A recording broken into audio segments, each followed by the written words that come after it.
Due to the nature of this program, listener aggression is advised. Hey, I'm Carla. I'm Heidi. And we're the Butcher Babies. This is Charlie Scene. Yo, what's up? This is AJ from Fire from the Gods. This is Rich Ward, the Duke of Metal from Fozzy.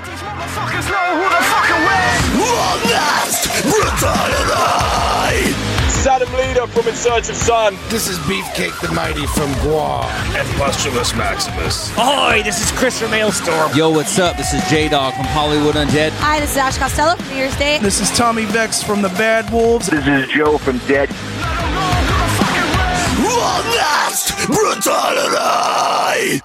And I'll tell you now to stay fucking metal, yeah! Hi everyone, this is dEMOTIONAL all the way from Sweden and you are listening to Honest Brutality!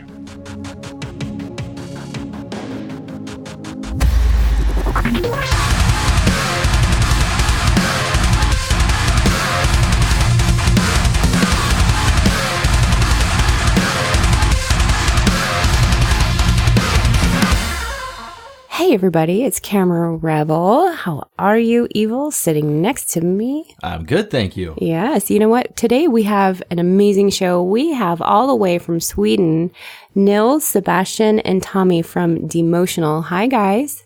Hi guys. Hi. How are you guys doing? We're doing great. How are you? Doing wonderful. So we're actually, it just blows me away, technology, you know, and I just said this before, but you guys are at 3 different locations and we're over here in the States. It's pretty amazing technology is. It makes things so love it. more convenient instead of we have to go to LA to meet you guys. So, yeah. I know. And speaking of, I saw that you guys were in LA, was last year. Yeah, well, I was at least. You were? Yeah, and you guys were too, Tommy, right? 2 years ago. Yeah, 2 years ago. Yeah. And I was there last year. Yeah, loved LA. I was like, when we came back to Sweden, we got to move there. Yeah. So, what are the chances? Yeah. No, I don't know. If it comes to that we will move abroad someday, then LA is my top pick. So we hope for the best. I would love to live like in Santa Monica or something like that. That would be awesome. Yeah, I think most people in LA would probably like to live in Sweden, though. So. Oh, really? Yeah. Okay. Exactly. Maybe we can do some switches. See what happens. Right. Exactly. Switch program. So speaking of LA and Nils, your trip to LA. See, we do a lot of research before we get on the line with our bands. So I was doing some research and I saw a post where there was some drama started at the Cheesecake Factory. I think that was in San Francisco, right? Where the shootout was. Yeah. That was in San Francisco. So that was like the craziest visit ever. We stayed in this alley street or something like that. And I've never felt so insecure in my entire life. We literally parked our car outside our hotel, and this dude walks up to me. I'm gonna steal all your shit, man. Wow. I'm like, okay. Oh, wow. And then, like 5 minutes later, there was a shootout on the street. So that was pretty interesting. Oh my gosh! Oh, yeah. Welcome to San Fran. Now I see why you want to move to LA and not San Francisco. Yeah, right. And this one guy, I don't know, but. That was the weirdest thing. He stood in the corner of the street and screamed from the top of his lungs non-stop for like 10 hours. And I was like, why aren't anyone doing it wrong? Why aren't the cops coming? I mean, he must have taken so much bath salt or something. He was like out of his mind. He was going to eat your face off. Yeah, it was so weird. Oh my! Quite an experience. Wow. Well, that's pretty funny. I like that. So you guys actually just released your newest album. So tell us about that. That was in May, and the album is called Discovery, yes? That is correct. So what has the response been on that? Well, generally it's been amazing. The feedback has been like almost completely good, you know. And we are kind of spoiled in that way. We almost have no haters, and the few haters that we actually have aren't even like into our kind of music, so we can't really take their their aggression seriously, if you know what I mean. So we are really blessed with a supportive fan base, and it feels so good because it makes us just want to write more music. That's absolutely amazing. So are you guys spending more time touring or setting up tours, or are you guys going to start on some new material? The thing is that we have had long and hard discussion about this within our band, and we have identified the single thing that we do bad, and that's booking shows. We suck at it. We're great at many other things, but just the thing that making tours and shows happening, we suck at it. And now we finally have a good booking agency. So we have this tour coming up in Portugal and Spain. And nice. They're also Jordi! Yeah, Jordi, he's the man. He's the man. Shout out to Jordi. Jordi! And he's also working on, like, we really want to go to you guys, to the US, and have a tour there. So he's working hard on that, and also England and Russia again, and stuff like that. So we're really excited about that. Oh, that's amazing. I would love for you guys to come out here. Yeah, I think you would do really well in the States. Oh, yeah. We would think so too. You know, it's about damn time. We want to go to you guys for like years now, so it's time to make it happen. Yeah, well, you know, it's funny because Lene out there with IAM Music Group, she's the one that actually turned me on to you guys, and she sent me a link to one of your videos, and I was like, oh, these guys, I have to have these guys on our show. Your sound is just amazing. I love the dual vocals. And the vocal styles, and it's edgy. And even your softer stuff is edgy. You think? Oh, that's nice. Yeah, it does. It has edge to it. So I'm absolutely enjoying it. So are you guys going to be doing any kind of official videos for the new album? Absolutely. Actually, we have a video that we're going to release extremely soon.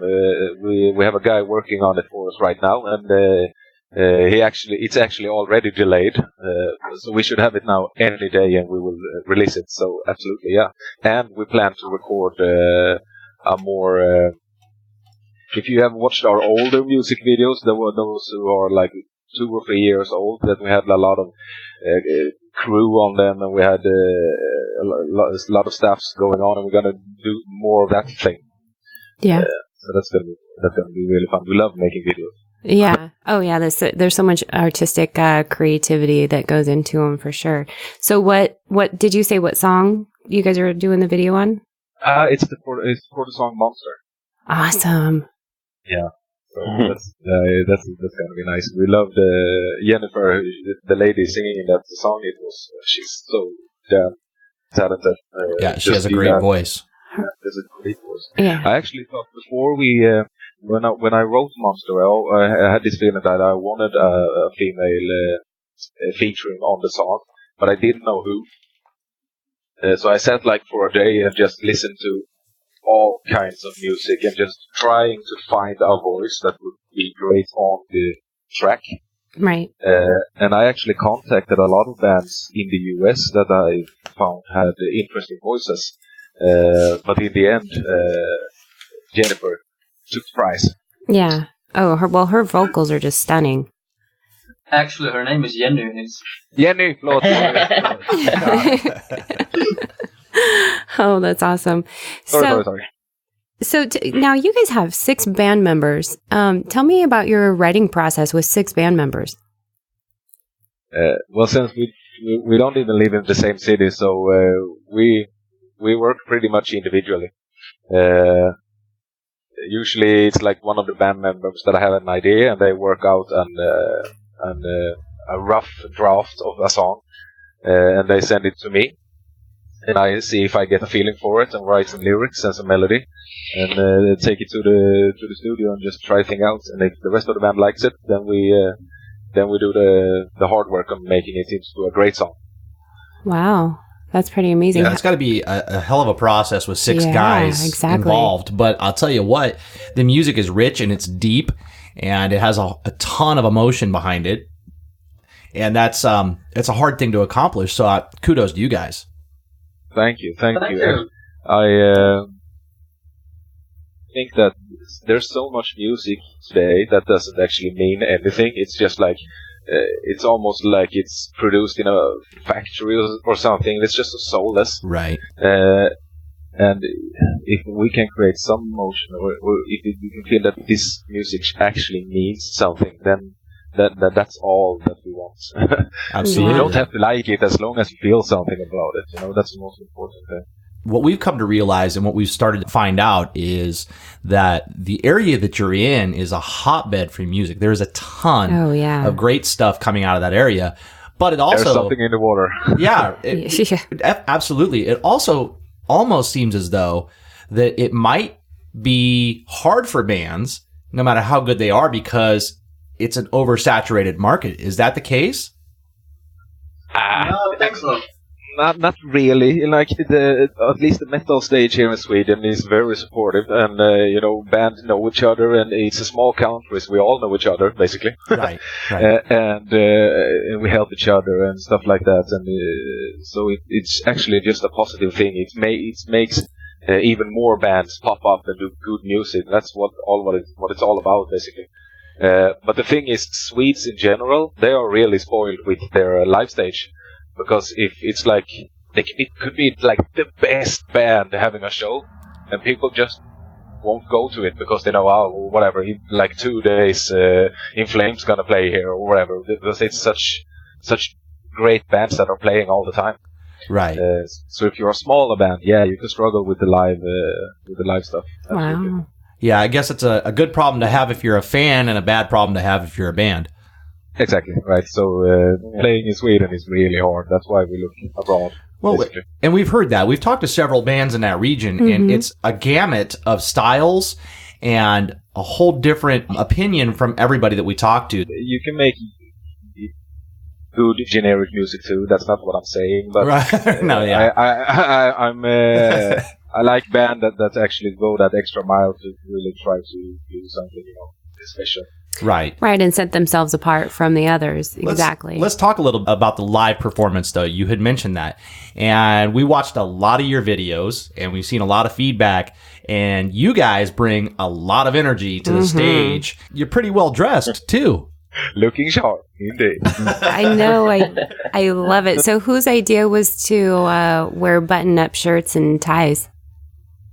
When we cook it down, I guess it's your idea, right, Sebastian? Oh, I can't even remember. I think it's actually from the first video we ever did, or When She Cries, back in, it's like 8 years ago or something. We decided to have shirts and ties and stuff. It was a funeral in India. Yeah, exactly. It was a funeral in India. Wait, Tommy? I'm sharp. That's why. You guys were going to a funeral and you were wearing... Yeah, in the video. So we were actually playing the music, dressed as going to a funeral. Gotcha. And I think that's... we used the same clothing then for the upcoming gigs. Yeah, well, I dig it. It evokes a certain amount of emotion and imagery when you guys take the stage dressed all nice and sharp and looking good, and then you just start tearing the roof off. It's awesome. Thank you. That's the general idea, so that's good. Well, now, in speaking about fashion, I saw on Christopher's Facebook, he's got this Alan Rust thing. What is that all about? I'm intrigued. Me and Christopher actually, we've been working together now for 4 years. His family owns a retail chain here in Sweden. Yeah. That's also the main reason that we got a lot of brands that supported us through our journey with clothes and stuff like that. And now he started his own business. It's called Alan Rust. So he's doing 2 jobs now. Yeah, that's amazing. I saw it. And it was just cool looking at all the pictures of all the fashion pictures and stuff. That was pretty neat. So he was so happy the other day. He just came back from a photo shoot from the new collection of his clothes, and I'm like, look so damn good. I'm like, calm down, dude. Calm down, dude. Calm down. That's awesome. Oh my gosh, that's funny. Okay, so I can't hold this back anymore. Niels, was it you that did the epic failed backflip video on YouTube? That's correct. Oh my gosh. I was sitting there and I was watching it, and you're just repeatedly trying to do this backflip, and I am just cracking up. I'm like, and it's like you were at it for hours. I had so much pain in my body the day after that. Oh my gosh. And I was like, how hard can it be? I've seen literally 12-year-olds nail a backflip. Come on, man. I was like, and I was trying, and I sucked so bad. Yeah, and then Have you seen the end? What's that? Have you seen the end? You know what? I don't know that I did see the end. Did you finally do one? Yeah, he nailed it. I did not. I did not. Oh, no. No, you landed like straight on your face. I saw one of them. You landed on your neck. I'm like, oh, Lord have mercy. Were you practicing for a stage move? That's my secret agenda. One day I will just walk up on the stage and check this out. Boom! And I'll nail it. You'd be like, what? And hopefully I will not break my neck like the first show on the tour or something. Yeah, no, don't do that. Well, which is funny too, because I saw Christopher on the beach doing one and he nailed it. Yeah, that dude, I hate him. He can do everything. God damn it. Oh, that's good stuff. That's good stuff. So let's kind of go back to the U.S. Now, you guys have been to the U.S. What are some of the cultural differences that you notice between U.S. and Sweden? Well, first of all, you are all extremely friendly. We are a little more reserved here in Sweden, I would say. Yeah. But you are really, vad heter det på introvert? Introvert. Introvert. The opposite of that. Right. Yeah, and you have trash food, McDonald's and stuff like that. It's so cheap. So I think it's actually called junk food. Junk food. Yeah, it is. That's why we're all. But it is trash. It is trash for certain. So it's like really economical to become obese. So that's always something. if you aim for that. And, what else? It's a beautiful country. The thing is that I rented a Mustang, of course, and went from LA down to what's it called down in San Diego, maybe. San Diego, and then San Francisco. I were in Palm Springs. Las Vegas, really enjoyed San Francisco, yeah. And it's like traveling in different countries because it's always changing. Yeah. Right. Yeah. The scenery, and you can see so much in so little time. It's like amazing. If you come to Sweden, all you see is wood. That's it. You see wood. Wow. Forests everywhere. Yeah, that's interesting. Thank you for that. I always like to know, other people's culture. It's pretty geographically diverse, that's for sure. Yeah. Especially California. Oh, yeah. Yeah. That was so cool. And like LA in particular, it was like a small universe within the town. Every different place in LA had their thing, and it was like visiting another city. What is your average audience size for your shows? Well, if we play in Sweden, I would say maybe 300 people or something like that. Yeah. And that's like... for being in Sweden, that's a lot for a band of our size.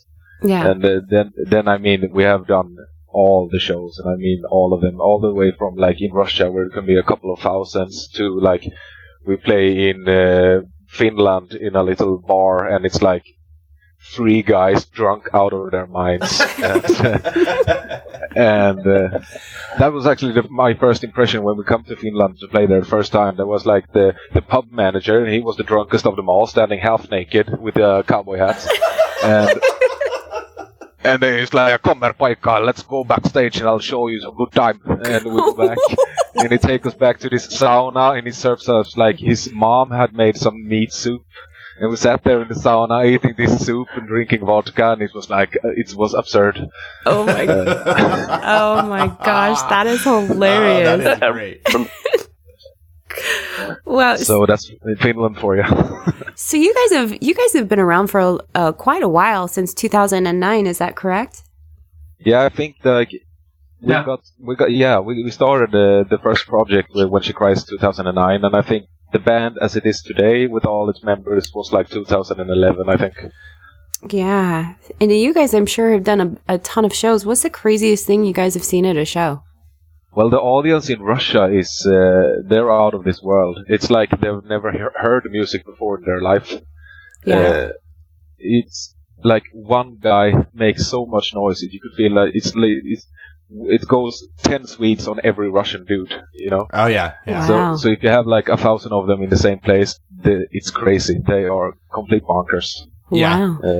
So it's really noticeable the difference between audiences. Yeah. Well, yeah, and isn't that interesting, too, the cultural differences and divides, especially in Europe? Yeah. But we would love to go. We have never played in Asia before. I would personally love to do that, to try that out, to see how, because I've heard the same thing goes there, that they're like totally crazy. Absolutely. You know, the thing about that, though, is I've heard if you play, for instance, in the China arenas, you have to submit all of your music up front for scrutiny so that they can look over your lyrics and whatnot. Do you think that would be an issue? Nah, I don't think so. I think that's most likely routine, so that I don't have any like China hating lyrics or something like that. But I think, but I think they most of the music slips through. I think that should be a problem. But I mean, like countries today that are rising up, like India or Pakistan or stuff like that, they have like this huge metal fan base that are starving for live music. Yeah, so that's interesting that you bring that up. India is blowing up right now in the rock and metal scene. It's kind of insane. It's really tough for European bands to get over here and play because of the different costs and the travel restrictions that are placed coming this way. That's got to be frustrating. Yeah, and at the same time, I understand that like a band for our size, it's not reasonable to do a main act tour in the US the first time. It's like we have to join someone else. So that's why we're talking with a lot of other bands now from the US and do like an exchange thing that we come to the US and play with them on a handful of shows, and they come to Europe and play with us. So work it out that way. Yeah. That seems to be the way to do it for sure. Yeah. So there's a lot of back and forth noise about pay to play out there. What are your thoughts on the subject? Well, we don't do any pay and play anymore, but we did a lot of them back in the days just to get out, to be seen and to be heard. I think actually that didn't we decide back in the days after 3 years or something like 3 or 4 gigs in Gothenburg that we decided to stop doing the pay and play gigs because we didn't think it was the correct way to do it. And then, so the promoters told us that, if you can come and play, and you have to sell tickets. And we said, no, we don't want to do that anymore. And then it took 6 months, 8 months, and then they actually booked us and gave us money. Yeah. Wow. Yeah. So you kind of had to hold out a little bit. Yeah, and then it paid off. Yeah. And the thing is, like, here in Sweden, they can get bands for, like, basically nothing. They don't have to pay anything, and the bands are really good. So that makes it, a little bit shady. Because we try to, we spend a lot of time on this, and of course we would like a little bit something back when we, come to their venue and we perform, and we want something, Absolutely. And if other bands do it for free, then they fuck us. Yeah, that's not good. No, it's a really good point. That's a very strong point, actually, that the bands that are allowing that to happen are setting a precedent for the bands that shouldn't have to.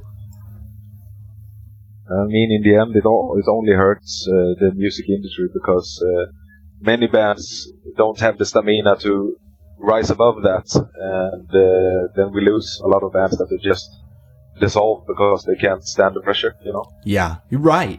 Well, let's talk a little bit about that. So you guys are pretty much a DIY band. My research on you looks like you guys do most of the work yourselves independently, including distribution and everything else. Is that right?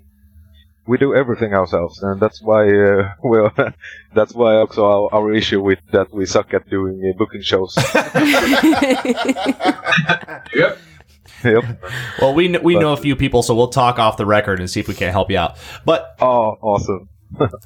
So tell me a little bit about that, about the origins of deciding to do it yourself and the challenges you're met with. We had a record label back in the days when we released our first album, Dead and Exit Records, and we had a really good relationship with them, and we still talk to them today. Really great guys, but after a while, because we were new at this, so we always thought that, okay, you got to have a record label. That's the way you go. Right. And after a while, after a year or two, once we actually had a record label, we started asking ourselves, okay, what are they actually doing? They take a large cut from everything that we make, but what do we actually get from it? Right. And I mean, if you have a business and some random dude walks into you and says, "Hi guys, I would like half of everything you earn, and for this, I'm not sure what I'm going to give you in return, but you can say that you have a collaboration with me." Yeah. And I'm like, you wouldn't be sane in the head to accept a deal like that. Right, that sounds like the mafia. Yeah. Yeah, basically. And I mean, when you look at it after a while, you don't get what you pay for. Right. So it wasn't worth it. We just said to ourselves, let's do it. We can do it all ourselves, so why not? Just put in the time and it works. Yeah. But at the same time, if you want to become huge and if you want to become really big, then I understand that you must have help. And then maybe a larger record label can come in. So, right. In your region, it's my understanding that Sony has a few different offshoots that are huge for distributing over there. Yeah, Sony and Warner are the biggest, yeah. Yeah. We've talked to several bands in that area, and they have distribution only with offshoots of Sony Records, and it seems to be that they're the ones that are kind of dominating that area as far as labels go. You're talking physical distribution? Yes, sir. The thing is that a thing still? I can understand that a lot of countries maybe want the physical CD, but I as I see it today, it's like you buy a physical CD from a band that you love just to support them. You don't actually care about the CD, right? Right. Yeah. Right. Good point. So if you want to support the band, maybe do it in other ways, because who actually plays CDs today? I can understand that some do, but it's like compared to streams today, it's nothing. Right. Like literally nothing. Yeah. Isn't that interesting how that's changed? Because now everything now is streaming. So that brings me to another question. How is that affecting you? And are you finding that to be something that you're making strides in, or is it also a hindrance to be part of the streaming market? Do you find challenges there? I think it's awesome, actually. Streaming, it's so convenient. You get access to all the music in the world, and as a music consumer, it's like the best thing in the world. So how can you argue with that? It's just so damn good. So I have nothing to say about that more than that. It's like, that's the way it is, and we have to adjust to that.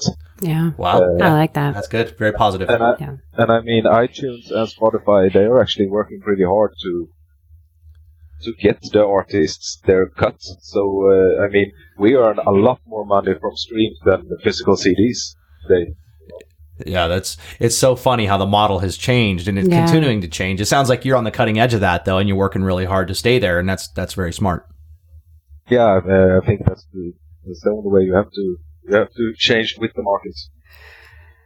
Yeah, because you're on your first album release. Did you guys release physical CDs? Because I mean, that was 11 years ago, or not 11 years ago, in 2011, or was it streaming? No, we did some physical CDs, like a couple of hundreds of them or something like that, thousands maybe. Yeah, so you've seen both sides of it. You're living through the change. And I mean, it's just such a hassle. If I'm going to send a CD to the US, it costs like $20 for us to just get it over there. Right. Yeah. It's like, so then we have to have like a distribution hub, and we have to send hundreds of CDs so they have in the store or in stock there. And it's just such logistics behind it. While you can just click one click on Spotify and get your song. Right, exactly. So here in the U.S., we have a lot of issues with bullying and suicide. Are you guys seeing that over in your neck of the woods?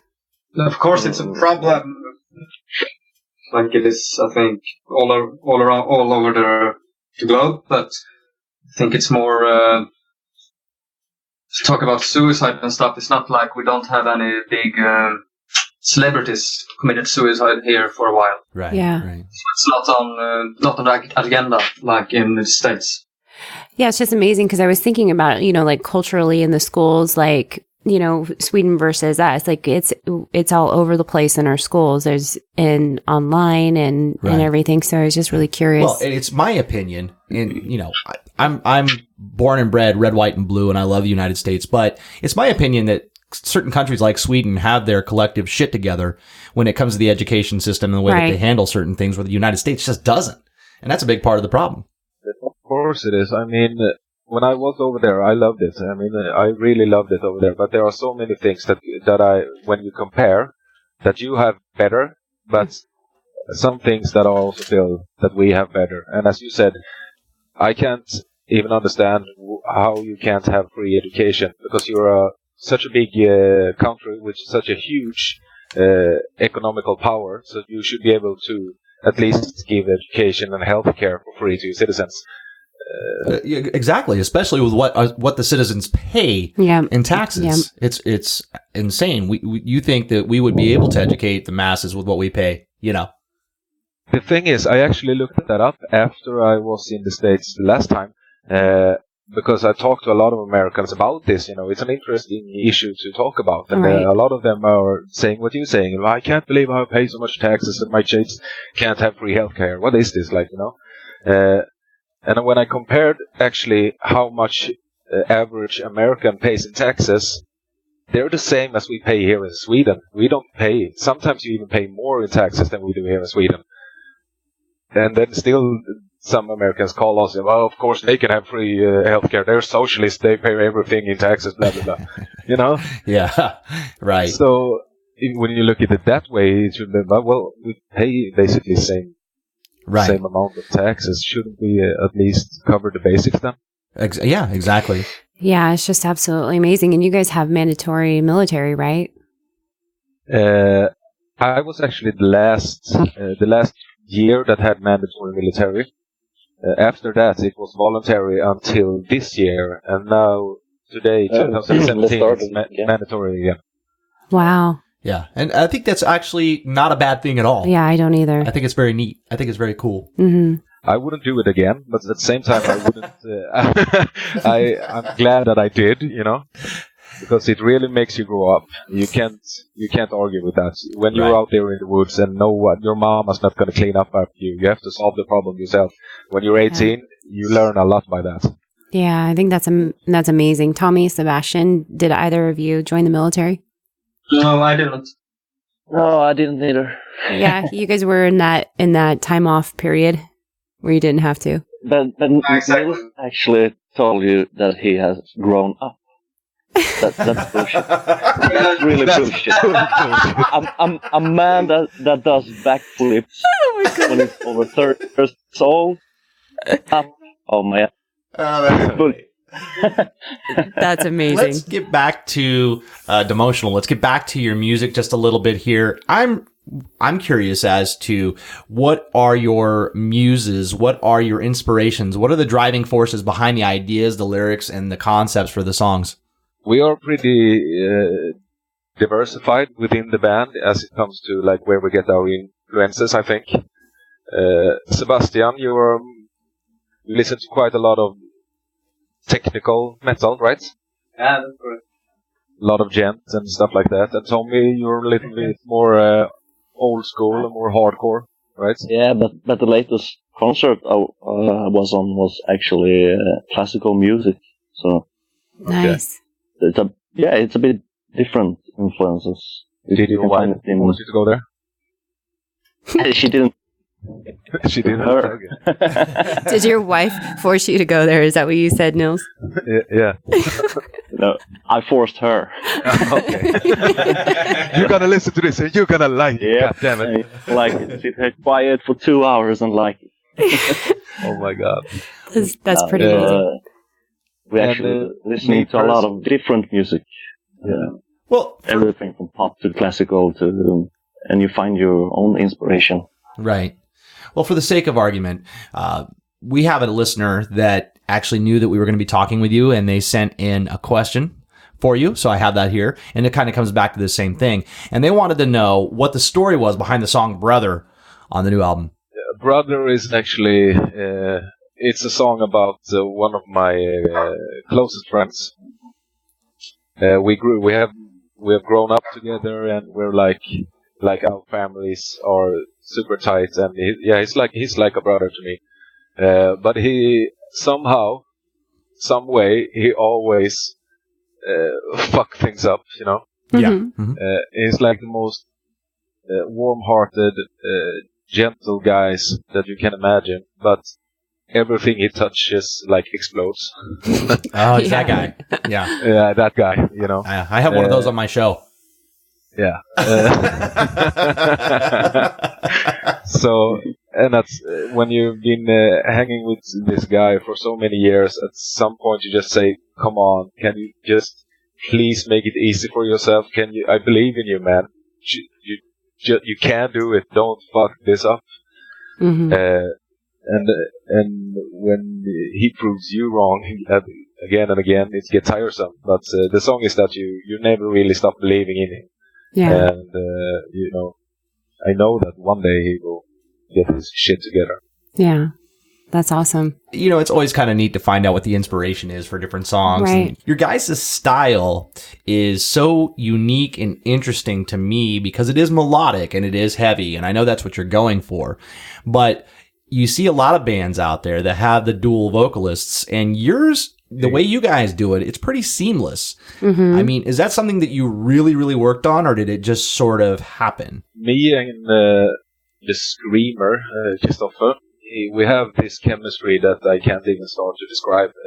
That's like one of the biggest reasons that we started this band, because when we sang together in the studio or when we stood on stage together, it was like the most natural thing that I have ever felt. Personally, we are two completely different individuals. We have almost nothing in common, and it shouldn't even. It shouldn't work, you know what I'm saying? Mm-hmm. Yeah. But on stage, it's like he's an extension of me, and I am an extension of him, and it just works. So we haven't actually worked actively on it at all. It's just always been like that. Just organic. Yeah, it's a huge leap. Yeah, and you know what? You can tell in your live videos that the chemistry is definitely there between you guys. Indeed. Yeah, Absolutely. that's pretty amazing. It's pretty amazing when bands kind of just come together, and it's like you said, it's just so natural. Let's talk a little bit about that. The origin of dEMOTIONAL. How did you guys find each other? How did the group form? What happened there? It all started out like 8 or 9 years ago when I decided to write a couple of songs for a project in school. And by that time, I lived together with Nils. We shared an apartment. And I needed somebody to... We shared everything, dude. We shared showers. We shared everything. Fucking bed. We had nothing, man. Yeah. And I needed somebody to do some vocals on the songs. And I thought that, hey, perhaps Nils could try. And then by accident, or not by accident, but I ran into Christopher. I didn't even know that he was a screamer. I thought he was a rapper. Because that was actually what he did back in the days. Because he looked like a huge douche. Yeah. It was a rap metal band. Oh my gosh. But then we recorded 4 songs, and the chemistry that Nils spoke about, it was real. That was kind of the thing that made me decide that I want to do this as a band, not as a project, but as a band. And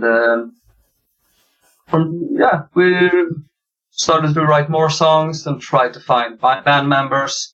And a couple of years later, we had a full set with bands and an album on its way. Yeah, that's amazing. It took almost 2 years to get to find all the correct band members. Yeah. I mean, we did like 10 gigs without a bass player. We had the bass actually playback. Yeah. Oh, because we like a backing track? Yeah, exactly. We had it on backtracks because we didn't want to bring a bass player just to bring a bass player. We thought it was better to, let's be 5 guys and the bass, let the computer do the bass. the bass player always gets the last, right? They always get, Yeah. One less guy to pay. Exactly. Indeed. Oh my gosh, that's awesome.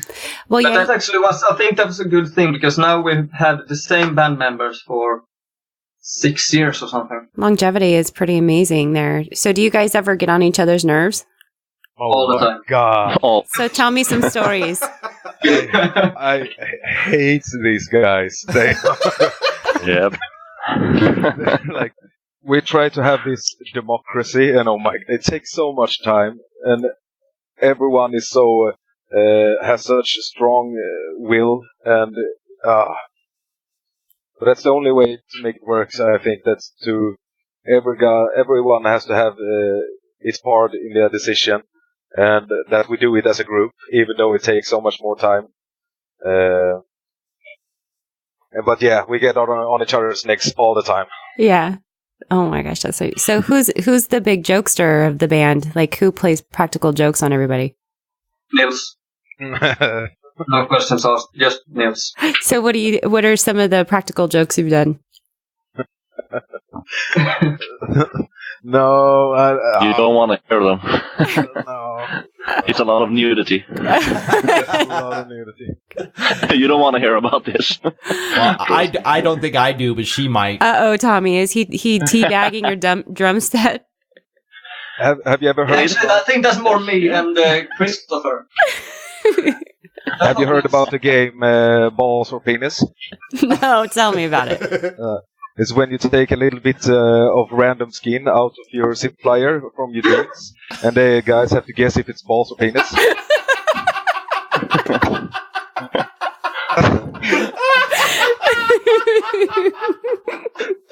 We are going to start playing that here. Oh my gosh, that is hilarious. So, Honest Brutality Live to the with ladies. balls or penis. Unfair to the ladies. Oh my gosh, that is hilarious. You guys are hilarious. Thank you so much. Well, thank you so much for having this conversation with us. Was there anything that we didn't touch on that you guys would like to speak about? No, it was a really nice conversation with you guys, and we're just so glad that you let us on your wonderful show. Thank you so much. Well, no, absolutely. It's our pleasure. You guys do have a lot of fans out here. And we just want to pump that up even more. So we're just working on getting you guys more exposure out here. You guys are an amazing band, and I fully believe in what you guys are doing. Thank you so much, and hopefully we'll see each other in person one day when we come to you guys. Absolutely. Yes, absolutely. How does the listening audience find you guys, connect with you? How do people book you? So on and so forth. The best thing is actually to just contact us on Facebook. We're really active there, so that's the best way, I think. And as far as finding your music, it is available on Spotify, iTunes, and all the different streaming sources, correct? Absolutely. Yeah. And you guys have a website, right? dEMOTIONAL.com, is it? dEMOTIONAL.net. .net. Perfect. Yeah. Another interesting band out of the Swedish region. Is that what it's called? A Swedish region? Swedish region? Say that 10 times real fast. I can't. I could barely say it once. Those guys are amazing. Their music is phenomenal, and it's on point, and it's catchy, and it's edgy, and it's melodic. I just, like we were saying, it is a hotbed. There is something in the water over there. The music coming out of that area. It seems to come in waves. We find it. It was London in the England area, and now it's over there in Sweden. There's a ton coming out, and these guys are on point. Yeah. You got a really strong offering from these guys, and their stage presence is awesome. I can't wait to actually get the opportunity to see them live. Wouldn't that be amazing? Absolutely. I hope they have to show up in a tie. Right. I hope. Me too. I hope that they definitely make it over here. And it was really cool to hear some of the differences, since they've been to the U.S. Here's some of the differences within the cultures. I was really intrigued by that. It was very cool. And it's really interesting to me personally. Every band we talk to from that specific region, and that's, I think, the third band that is either regionally right in Gothenburg in that area. All three of them have a completely different take on the music scene and what's happening. Yeah. So we're going to have to do a little research and figure out, like, what our opinion is of the scene, I guess. Yeah, it's very cool to get. Well, it's different. They're seeing it and telling it within their eyes and what they see, and that's just really cool. With that. I just think it's really interesting that there's 3 distinct perspectives on that music scene from 3 distinct bands that are all familiar with each other in some way or another. Yeah, absolutely. Just kind of bizarre. It was just really cool. So anyhow, everybody listening in, definitely check these guys out because they are huge and they're going to be blowing up even more. It's dEMOTIONAL with a lowercase d. The rest is all caps. It's just like emotional with a D in the front, a little one. Yeah. Should ask them about that. Anyway, check them out. Their new album is called Discovery. It is badass. Check it out. Download it. Go over, check them out on Facebook. Give them a like. Give them some love. Check them out on all their different socials and tell them that Honest Brutality sent you. In the meantime, you can check us out everywhere. We are on honestbrutality.com. All things Honest Brutality all the time. On the Facebook, on the Instagram, on the Twitter, and everywhere that, there's other ones out there, but I'm not going to do it. Yeah. No. I've been asked about the Snapchat. Not doing it. Anyway. Yeah, we're not doing it. Check us out on Rock Rage Radio. If you haven't already, we're on Saturdays for 2 hours. We're on Tuesdays for an hour. Go to honestbrutality.com to find out the times and what's going on there. In the meantime, be good people. Take care of one another. And most importantly, stay metal! Stay metal. Feels weird doing that by myself. I know.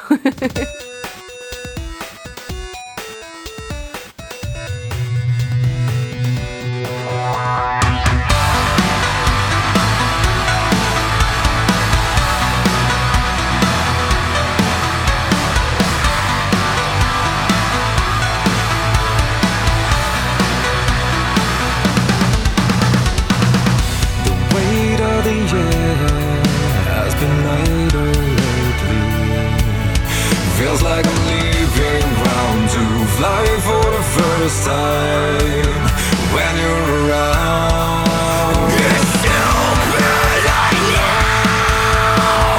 I've been told how these kind of stories go. What's it that I'm going inside? But I don't care, I'll take your hand and fly again. I'm in love with a monster. You are the reason I fear for myself. This is game out of wonder. Would it be the same without the pain?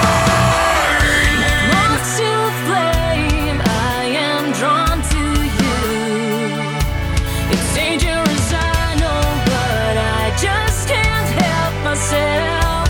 If you only knew, this thing that we have is a chronic addiction. I breathe through you. A wonderful curse keeps me by your side. I'm in love with the beast in you. I'm in love with a monster.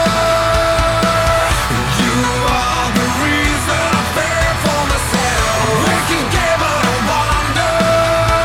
Would it be the same without the pain? Yours forever, I swear.